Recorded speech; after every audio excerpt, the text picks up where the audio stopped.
புத்தகம் 2. ஒப்புகைகளின் உள்ளடக்கம். பதின்ம பருவம் முதல் வளரிளம் பருவம் வரை. பிரிவு 1. என் கடவுளே, என் கடந்த கால பிழைகளையும் என் உடல்சார் பிறழ்வுகளையும் நான் அசைபோட காரணம் அவற்றின் மேல் எனக்கு உள்ள அன்பினால் அல்ல, மாறாக உம்மீதுள்ள அன்பினாலும் உம்மை இன்னும் அன்பு செய்யவும் நான் விரும்புவதாலும் தான். உம் அன்பின் மேல் கொண்ட அன்பினால்தான் நான் அவற்றை நினைத்து பார்க்கிறேன். என் தீய வழிகளை திரும்பி பார்ப்பது என் நினைவில் கசப்பாயிருக்கிறது. ஆனால் நான் அப்படி திரும்பி பார்க்கிறேன். எதற்காக? நீர் என்னிடம் இனிமையாயிருப்பீர் என்பதற்காகவும், கள்ளம் கபடமில்லாத ஏமாற்றம் தராத உம் இனிமைக்காகவும், நிறைவும் அமைதியும் கொண்ட இனிமைக்காகவும் உடைந்து போய் கிடந்த என்னை அப்படியே ஒன்றாக கூட்டிச் சேர்த்தீர். உம்மோடு ஒன்றாயிருந்த நான் அதை விட்டு விலகிச் சென்று பலவற்றில் சிதறிக் கிடந்தேன். என் பருவத்தில் நரகத்தின் இன்பங்களில் நான் நிறைவைக் காண பற்றி எரிந்தேன். சிற்றின்ப சாகசங்கள் என்னும் அடர்ந்த காட்டின் நடுவே நான் ஓடினேன். எனக்கு நானே இன்பம் தந்ததாலும் மனித ஒப்புதல் மேல் பேராவல் கொண்டு விளங்கியதாலும் என் அழகு அற்றுப்போனது. என் முகம் வெளிரி என்னிடம் ஆற்றலே இல்லாது போயிற்று. உன் திருமுன் நான் அழுகிப்போய் நின்றேன். பிரிவு 2.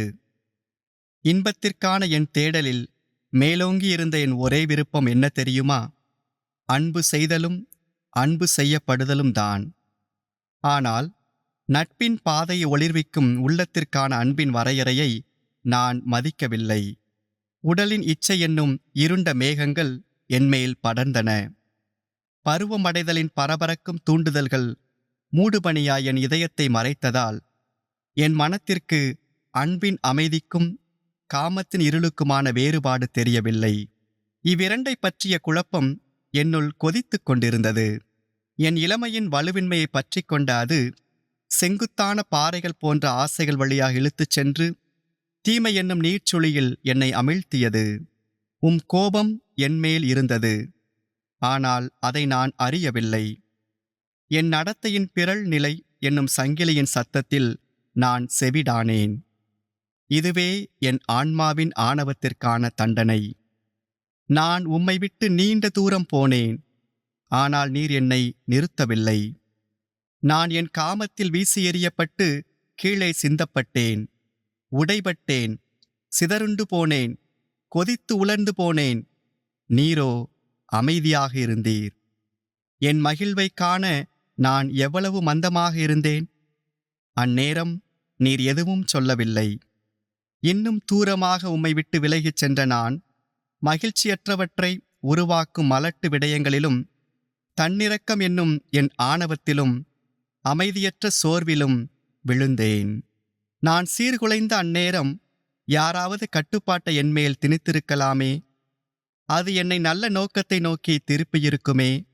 தாழ்வானவற்றில் கண்ட அழகில் கடந்து போகும் அனுபவங்களிலிருந்தும் நான் திரும்பி அவற்றின் வசீகரத்தை நுகர்வதற்கு வரையறை வகுத்திருப்பேனே. என் இளமையின் புயல் போன்ற அலைகள் திருமணம் என்னும் கரையை கடந்திருக்குமே. அப்படியிருந்தாலும் உடலுறவை குழந்தை பேற்றுக்காக மட்டும் உம் திருச்சட்டம் சொல்வது போல பயன்படுத்திவிட்டு மற்ற நேரங்களில் நான் ஓய்ந்திருந்திருக்க மாட்டேன். ஆண்டவரே, அழிந்து போகும் மானிட இனத்தின் பரவலாக்கத்தை ஒருங்கிணைப்பவர் நீரே. உம் திருமுன்னிலிருந்து விலக்கப்பட்டு ஒடித்து எறியப்பட்ட முட்செடிகளை உம் இதமான கரத்தால் மிருதுவாக்குகிறீர். உம் எல்லையற்ற ஆற்றல் எங்களை விட்டு அகல்வதில்லை.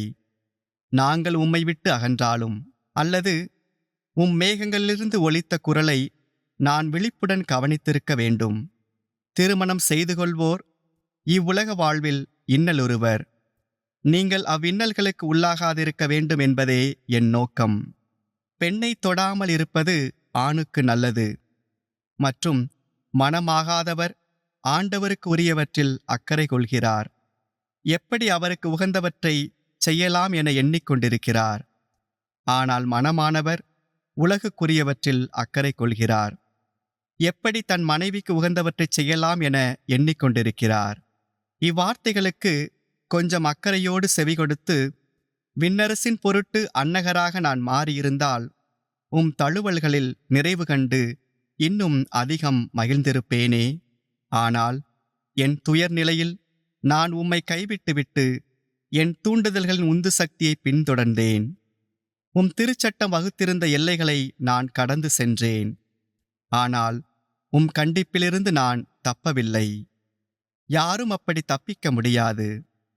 நீர் எப்போதும் என்னோடு இருந்தீர். பரிவோடு என்னை தண்டித்தீர். என் முறை தவறிய இன்பங்களில் கசப்பு நீரை தெளித்தீர். உமது எண்ணமெல்லாம் வெறுப்பால் கெட்டுப்போகாத மகிழ்வை நான் தேட வேண்டும் என்பதே. நான் இதை அடைவதற்கான தேடலில் அது உம்மைத் தவிர வேறொன்றும் இல்லை என்பதை கண்டுகொள்ள வேண்டும். ஆம், உம்மைத் தவிர வேறொன்றுமில்லை. நீர் வலியை பாடமாக மாற்றுகிறீர். குணப்படுத்துவதற்காகவே காயப்படுத்துகிறீர். உம்மை விட்டு பிரிந்து நான் இறந்துவிடக்கூடாது என்பதற்காகவே நீர் இறப்பை எம்மேல் வருவிக்கிறீர். என் அகவை 16 நான் எங்கே இருந்தேன்? உமது இல்லத்தின் இன்பங்களிலிருந்து நான் நாடு கடத்தப்பட்டு கிடந்தேன். காமம் என்னும் மடமை என்னை ஆட்கொண்டது. உம் திருச்சட்டம் தவறு என்று வரையறுத்து வெட்கம் தரும் அதன் செயல்களுக்கு நான் என்னையே அடிமையாக்கினேன். கண்மூடித்தனமான என் பயணத்தில் எனக்கு திருமணம் செய்து வைத்து என் குடும்பம் என் கால்களுக்கு விலங்கிடவும் இல்லை. அவர்களின் அக்கறையெல்லாம் நான் திறம்பட பேச வேண்டும் என்றும் பேச்சுக்கலையில் சிறந்தவனாக என் வாக்கு வன்மையால் என் நிலையை உறுதி செய்ய வேண்டும் என்று மட்டுமே இருந்தது. பிரிவு 3. என் 16ஆம் வயதில் என் படிப்பிற்கு குறுக்கே ஒன்று வந்தது. இலக்கியமும் பேச்சுக்களையும் கற்பதற்காக நான் முதலில் வாழ்ந்த அருகிலிருந்த மதவ்ரோஸ் நகரிலிருந்து திரும்புமாறு அழைக்கப்பட்டேன். கார்த்தேஜை விட்டு என்னை இன்னும் தூரமாக அனுப்புவதற்கு பணம் சேகரிக்கப்பட்டது. என் தந்தை தகாஸ்தே நகரின் நடுத்தர வர்க்க குடிமகனாக இருந்ததால் மிக குறைவான நிதி வளமே கொண்டிருந்தார். இருந்தாலும் அவரிடமிருந்த நிதி வளத்தை விட என்னை படிக்க அனுப்ப வேண்டும் என்ற உற்சாகம் அவரிடம் அதிகமாக இருந்தது. இவற்றை நான் யாரிடம் சொல்வேன்? உம்மிடமல்ல என் கடவுளே. உம் திருமுன் இவற்றை நான் எனது மானிட இடத்திடம் சொல்கிறேன். அல்லது என் எழுத்துக்களை வாசிக்கும் கேட்கும் அந்த சிறிய பகுதி மக்களிடம் சொல்கிறேன். இந்த நிகழ்வை நான் ஏன் இங்கு சொல்கிறேன்? ஏனெனில் நானும் என் வாசகரும் நாங்கள் உம்மை நோக்கி கூக்குரலிட வேண்டிய பாதாளம் பற்றி சிந்திக்க வேண்டும். தன்னையே உம் திருமுன் உடைத்து திறக்கும் உள்ளம், உம்மேல் கொண்ட நம்பிக்கையில் ஊன்றியிருக்கும் வாழ்க்கை என்ற இவற்றைத் தவிர உம் காதுகளுக்கு நெருக்கமாக எவை இருக்க முடியும்? அந்த நேரத்தில் தன் தகுதிக்கு மேல் தன் மகனின் படிப்பிற்குமான தொலைதூர பயணத்திற்கும் பணம் செலுத்தி என் தந்தையை எல்லோரும் புகழ்ந்து கொண்டாடினார்கள். ஆனால் அந்த நேரத்தில் நான் எத்தகைய ஆளுமையாக உருவாகிக் கொண்டிருந்தேன் என்றோ, அல்லது இனிமைமிகு நாவை கொண்டிருந்த என் கற்பு நெறி எப்படி இருந்தது என்றோ என் தந்தை கவலைப்படவே இல்லை. உம்மால் பண்படுத்தப்படாத ஒரு பாலை நிலமாக அல்லவா நான் இருந்தேன். கடவுளே, என் இதயம் என்னும் நிலத்தின் உண்மையான நல்ல தலைவர் நீரே. என் குடும்பத்தில் எழுந்த பணத்தட்டுப்பாட்டால் என் 16ஆம் வயதில் நான் சில காலம் ஒன்றும் செய்யாமல் ஓய்ந்திருப்பது கட்டாயமாயிற்று. எல்லா வகை படிப்பிலிருந்து விடுப்பு பெற்ற நான் என் பெற்றோரோடு வாழ்ந்து வந்தேன். காமத்தின் முள்கள் என் தலைக்கு மேல் எழுந்தன. அவற்றை பிடுங்கி எறிவார் எவருமிலர். பொதுவான குளிக்குமிடத்தில் நான் ஆண்மையின் எழுச்சியையும் பருவத்தின் கிளர்ச்சிகளையும் காட்டியதைக் கண்ட என் தந்தை சீக்கிரமாய் தனக்கு பேர குழந்தைகள் பிறப்பார்கள் என்று மகிழ்ந்து என் தாயிடமும் அதையே சொன்னார்.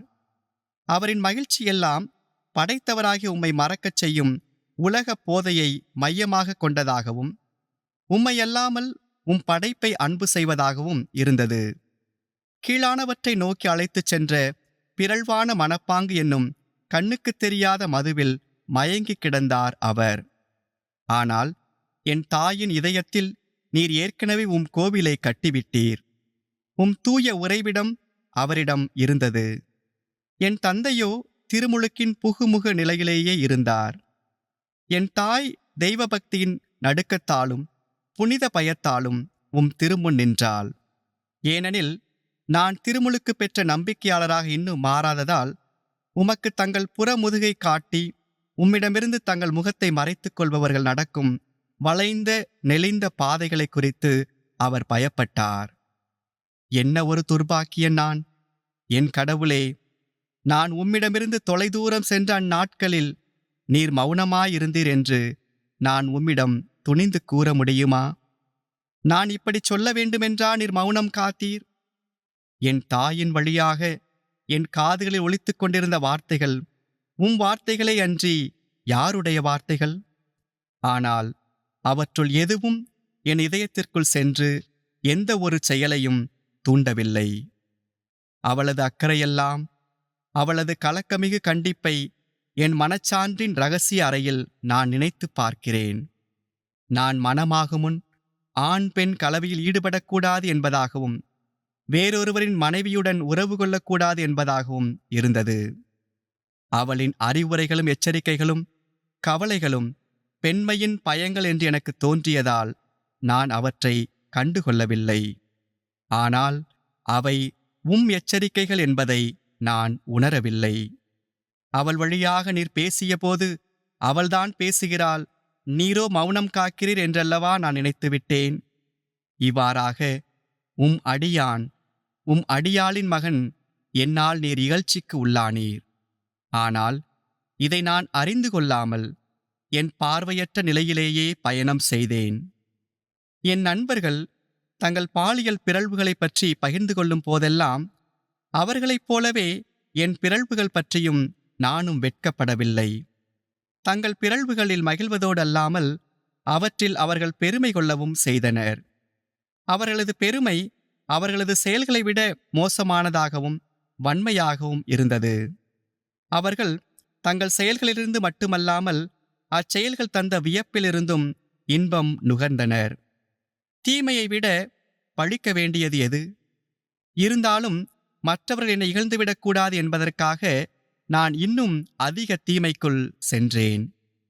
வக்கிரமான என் நண்பர்களோடு போட்டி போடுவதற்காக நான் செய்யாத செயல்களையும் செய்ததாகச் சொல்லி அவர்களை விட உயர்ந்திருக்க நான் விரும்பினேன். என் குற்றமின்மையை அவர்கள் இயலாமை என்று இகழ்ந்துவிடக்கூடாது என்பதற்காகவும் எனது கற்பு நெறி என் தாழ்வு மனப்பான்மையின் அடையாளம் என்று அவர்கள் நினைத்துவிடக்கூடாது என்பதற்காகவும் இப்படி செய்தேன். இத்தகைய நண்பர்களோடுதான் நான் பாபிலோனின் தெருக்கள் நடுவே நடந்து சென்றேன். நறுமண பொருட்களிலும் விலை உயர்ந்த தைலங்களிலும் புரள்வது போல நினைத்துக்கொண்டு அவர்களோடு அத்தெருக்களின் சாணியில் புரண்டேன். விடாப்பிடியாக என்னை பாபிலோனின் வயிற்றில் கட்டுவதற்காக கண்ணுக்குத் தெரியாத என் பகைவன் என்மேல் ஏறி நின்றான். யாராவது மயங்குவார்களா என ஏங்கிக் கிடந்த என்னை அவன் மயக்கினான். பாபிலோனின் பால்மிகு பிடியிலிருந்து என் தாய் என்றோ தப்பிவிட்டாள். ஆனால் அதன் சுற்றுப்புறங்களில் உலவி வந்தாள். என் கண்ணிமையை நான் காத்துக்கொள்வது பற்றி அவள் என்னை எச்சரித்தாலும் தன் கணவர் என்னை பற்றி சொன்னதை பற்றி நிகழ்காலத்தின் அழிவாகவும் எதிர்காலத்தின் ஆபத்தாகவும் இருக்கின்ற என் பாலியல் ஆர்வம் பற்றி அவள் அக்கறை கொள்ளவில்லை. என் பாலியல் விருப்பத்தை அடக்குமாறு எனக்கு திருமணம் முடித்து வைக்கவும் அவள் முயற்சி செய்யவில்லை. ஆனால் பாலியல் விருப்பம் அவ்வளவு விரைவாக கட்டுக்குள் வராது. அவள் திருமணம் முடித்து வைக்க முயற்சி செய்யாததற்கு காரணம் என்மேல் அவள் வைத்திருந்த எதிர்நோக்கிற்கு மனைவி முட்டுக்கட்டையாய் இருந்துவிடுவாள் என்பதால்தான். நான் இனி பெறப்போகும் வாழ்க்கை, அதாவது உம்மோடு இருப்பதற்கான வாழ்க்கை பற்றிய எதிர்நோக்கு அல்ல இது. மாறாக எனது வாழ்க்கை போக்கு, வேலை மற்றும் இலக்கிய படிப்பு பற்றிய எதிர்நோக்கு அது. இவ்வகையில் 2 பேருமே, என் தந்தையும் தாயும், மிகுந்த பேரார்வம் கொண்டவர்களாகவே இருந்தனர். ஏனெனில் என் தந்தை உம்மை பற்றிய நினைவே இல்லாமல் வீணான வெறுமைகளில் உழன்று கொண்டிருப்பதிலேயே கவனமாக இருந்தார். என் தாய் நான் எல்லோரையும் போல இலக்கிய கல்வி பயின்றால் அது எனக்கு எத்தீங்கும் இழைக்காது என்றும் உம்மை நோக்கிய பாதையில் அது என்னை நிலைநிறுத்தும் என்றும் நினைத்தாள். என் பெற்றோர்களின் குணம் பற்றி நினைத்து பார்க்கும்போது என்னில் எழும் ஊகம் இது. என் கடிவாளம் தளர்த்தப்பட்டது. என்னை கட்டுக்குள் வைக்க எந்த கண்டிப்பும் இல்லை. எல்லா வகை ஒழுக்கக்கேட்டிற்கும் நான் இழுத்துச் செல்லப்பட்டேன். இவை எல்லாவற்றிலும் அடர்ந்த மூடுபனி உம் முகத்தின் ஒளியிலிருந்து என்னையும் என் பாவத்தையும் என் கொழுப்பு மிகுதியால் மறைத்துவிட்டது என் கடவுளே. பிரிவு 4. ஆண்டவரே, திருடுபவர் தண்டிக்கப்பட வேண்டும் என்கிறது உம் சட்டம். நீர் எல்லாருடைய உள்ளத்தில் எழுதியிருக்கிற பாவத்தாலும் அழிக்க முடியாத உம் சட்டமும் அப்படியே சொல்கிறது. எந்த திருடனாவது தான் மற்றொரு திருடனால் திருடப்படுவதை அனுமதிப்பானா?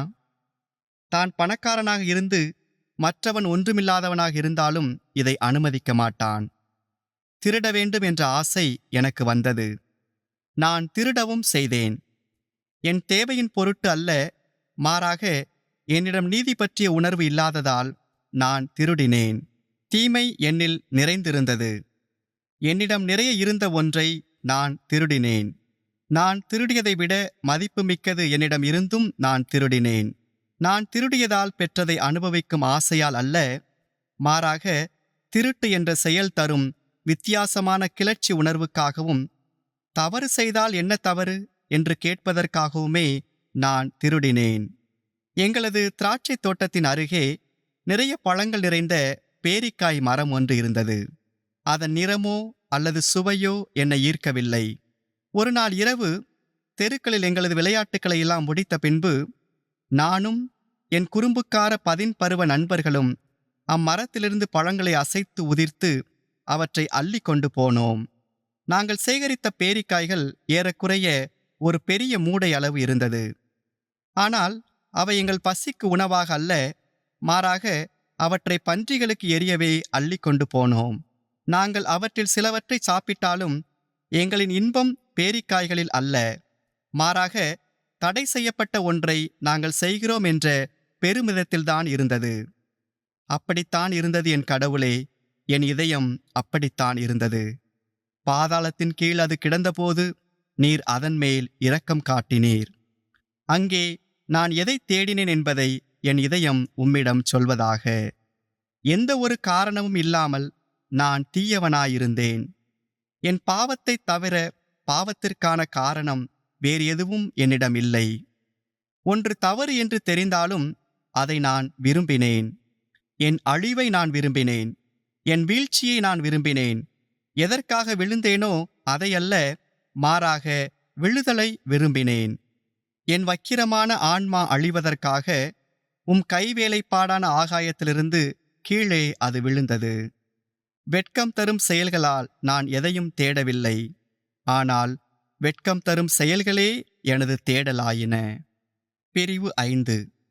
வனப்புள்ள மகிழ்ச்சியூட்டும் எந்த பொருட்களிலும் ஒருவிதமான அழகு இருக்கிறது. பொன், வெள்ளி மற்றும் அது போன்றவற்றில் இருப்பது போல உடல் இவ்விதமான பொருட்களை தொடும்போது பொருட்களின் மதிப்பு இன்னும் கூடுகிறது.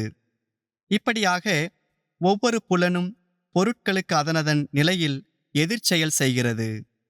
பணத்தால் வரும் புகழ், கட்டளையிடும் அதிகாரம், பணியால் வரும் அதிகாரம் போன்றவற்றிற்கும் அதற்கான மதிப்பு இருக்கிறது. இது தன் நிலைப்படுத்துதலுக்கான தூண்டுகோலாக இருந்தாலும் கூட. ஆண்டவரே, சமூக உயர்வு நிலை தரும் இக்காரணிகளை பெறுவதில் ஒருவர் உம்மை விட்டு விலகிச் செல்லவோ அல்லது உம் சட்டத்திலிருந்து பிறழ்வு அடையவோ கூடாது. இந்த உலகில் நாங்கள் வாழும் வாழ்க்கை கவர்ச்சியாகவும் விரும்பத்தக்கதாகவும் இருக்க காரணம் இக்கீழான ஆனால் அழகான பொருட்கள் தரும் கவர்ச்சியும் ஈர்ப்புமே. மனித நட்பும் கூட அன்பு மற்றும் மென்மையின் உறைவிடமே. ஏனெனில் இது பல உள்ளங்களை ஒன்று சேர்க்கிறது. ஆனால் இவற்றுக்காகவும் இவற்றை போன்றவற்றிற்காகவும் நாங்கள் பாவம் செய்கிறோம்.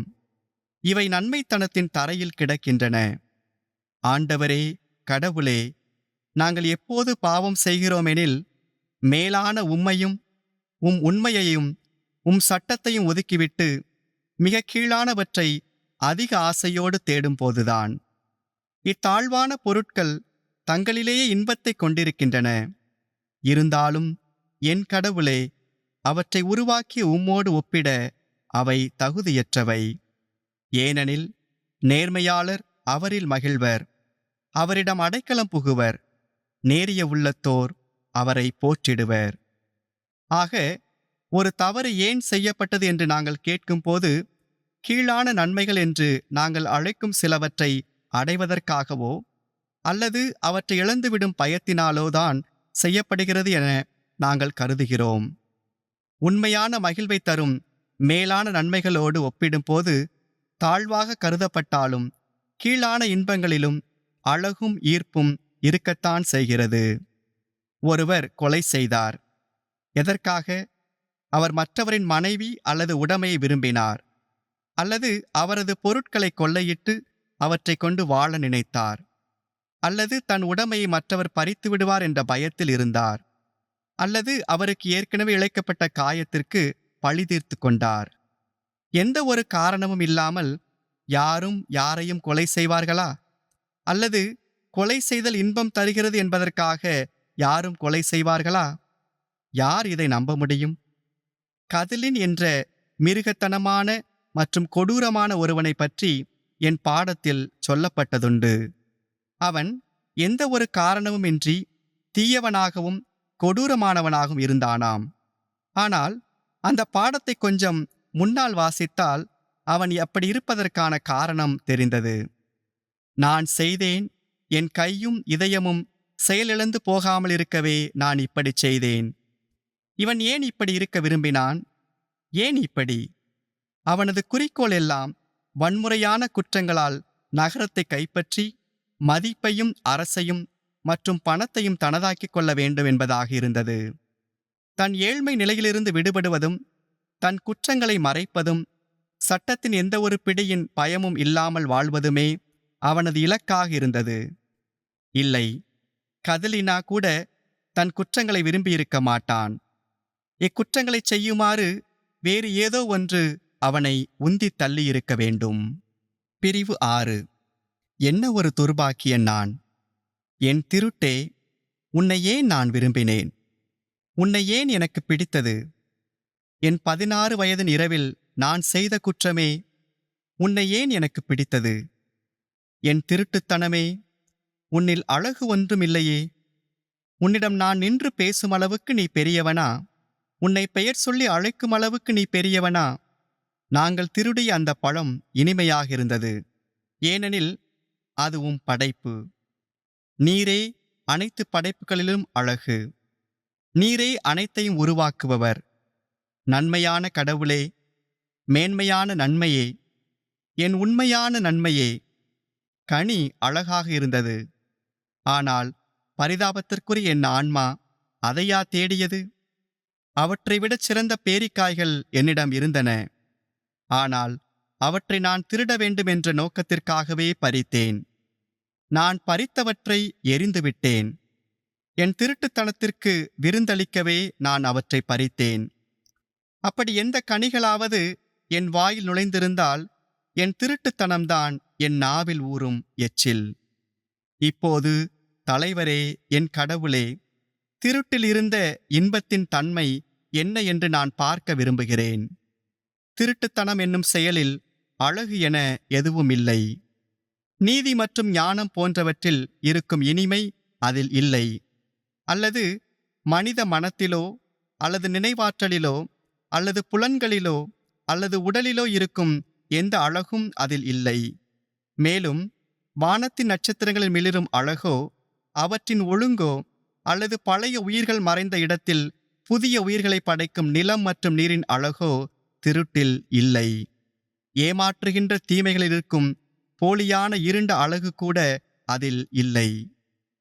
ஆணவம் தன்னை விட மேலானதையே பிரதிபலிக்கிறது. ஆனால் எல்லாவற்றுக்கும் மேலாக இருக்கிற கடவுள் நீர் ஒருவரே.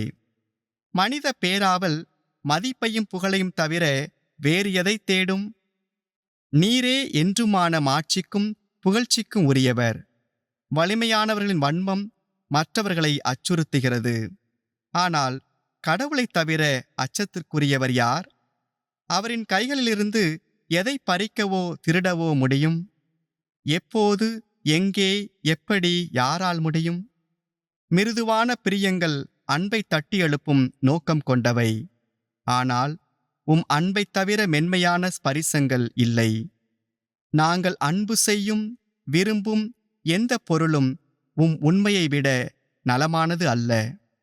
உண்மையே எல்லாவற்றையும் விட அழகானது, ஒளி வீசக்கூடியது.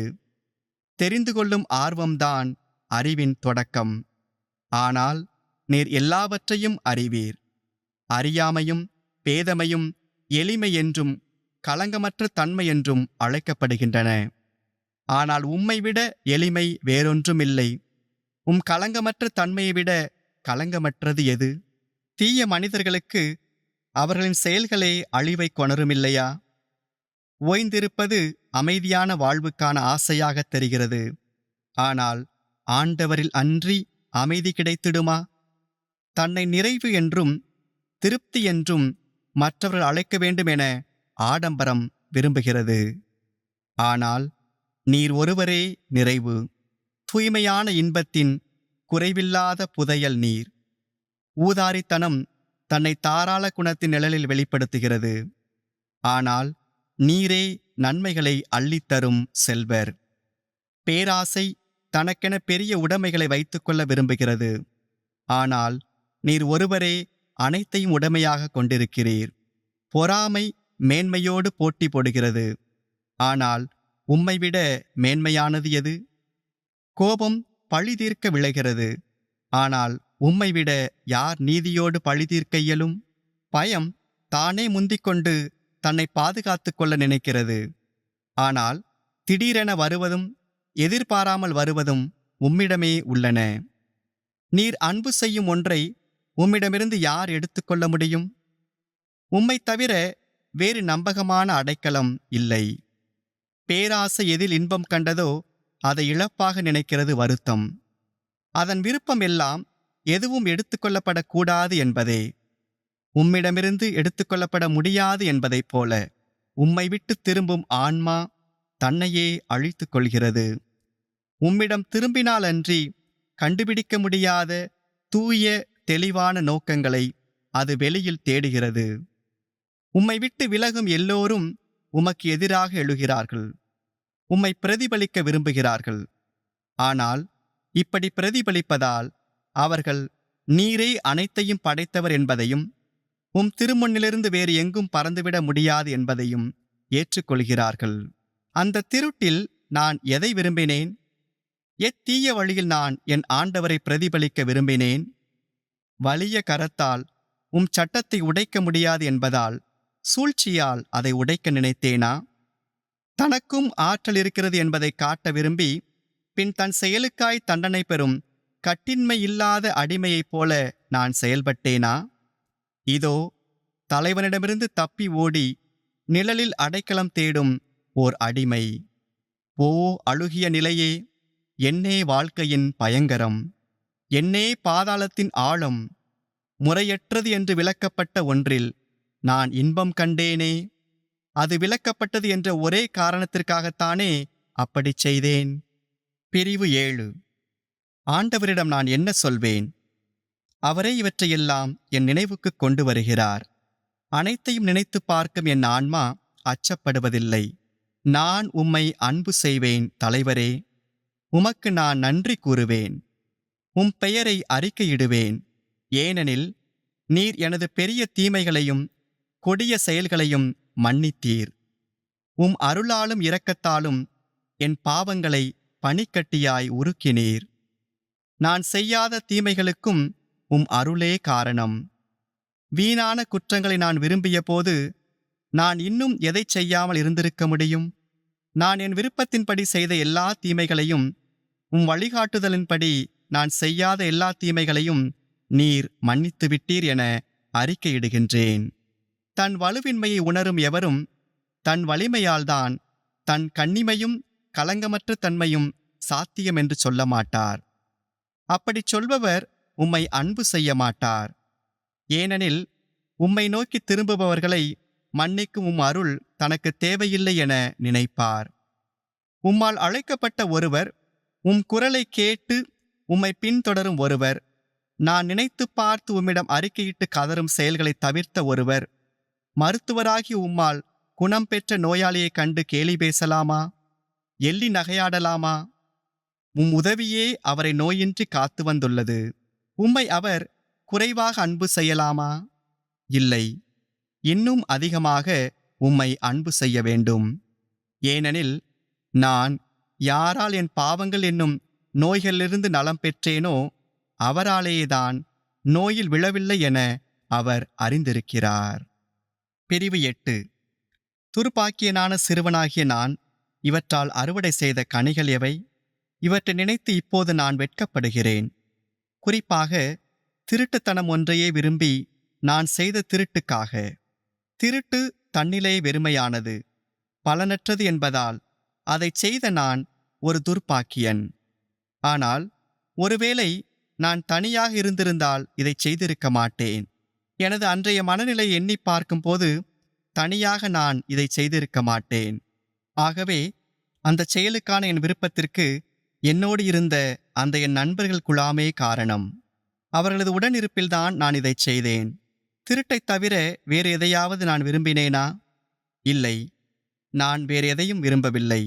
என் ஆன்மாவை ஒளிர்விக்கும், அதிலிருக்கும் நிழல்களை அகற்றும் அவரைத் தவிர யார் எனக்கு உண்மையை கற்பிக்க முடியும்? நான் இக்கேள்வியை கேட்கவும் இதை பற்றி யோசிக்கவும் எண்ணி பார்க்கவும் என் மனத்தை தூண்டுவது வேறு என்ன? ஒருவேளை நான் திருடிய பேரிக்காய்களை விரும்பியிருந்தால், அவற்றை உண்டு மகிழ நான் விரும்பியிருந்தால் நானே அத்திருட்டை செய்திருக்கலாமே.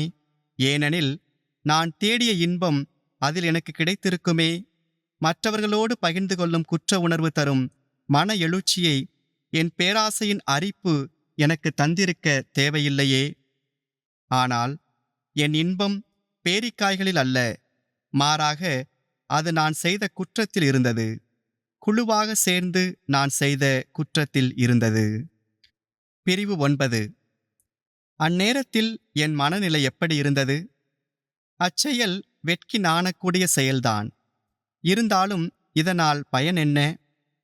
யார் அவனது பாவங்களை புரிந்து கொள்வார்?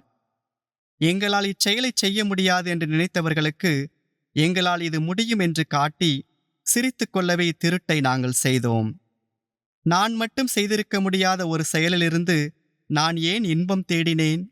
தனியாயிருக்கும் எவரும் தனக்குத்தானே சிரித்து கொள்வதில்லை. ஆனாலும் சில நேரங்களில் தனியாயிருக்கும் போது தன் மனதில் எழும் எண்ணங்களால் தன்னையும் அறியாமல் சிரிப்பு வந்துவிடுகிறது. தான் செய்த தவறுகளை நினைத்தும் சிலர் சிரித்து கொள்வர். ஆனால் தனியாய் நான் இதைச் செய்திருக்க மாட்டேன். தனியாக என்னால் முடியவே முடியாது. இதோ என் கடவுளே, இதோ என் ஆன்மாவின் உயிருள்ள நினைவு. தனியாய், ஆம் தனியாய் நான் அத்திருட்டை செய்திருக்கவே மாட்டேன். ஏனெனில் நான் எதை திருடினேனோ அது எனக்கு இன்பம் தரவில்லை. நட்பும் ஆபத்தான எதிரியாக மாறலாம். ஒருவரின் மனத்தை மயக்கிவிடும். இதை யாரும் அறிந்து கொள்ள முடியாது. கூட்டாகச் சேர்ந்து விளையாட்டுக்காக அதன் உற்சாகத்திற்காய் நான் செய்த அந்தச் செயல் எங்களுக்கு எந்த நன்மையும் பயக்கவில்லை என்றாலும் அந்தச் செயல் மற்றவர்களுக்கு தீங்கிழைக்கும் ஆசையாக மாறியது. அவரின் இழப்பைக் கொண்டு நாங்கள் எங்கள் இன்பத்திற்கு தீனி போட்டோம். வாருங்கள், நாம் போய் இதைச் செய்வோம் என்று சொல்லிக்கொண்டு வெட்கமில்லாமல் நாங்கள் ஓடியதற்கே வெட்கப்பட வேண்டும். பிரிவு 10.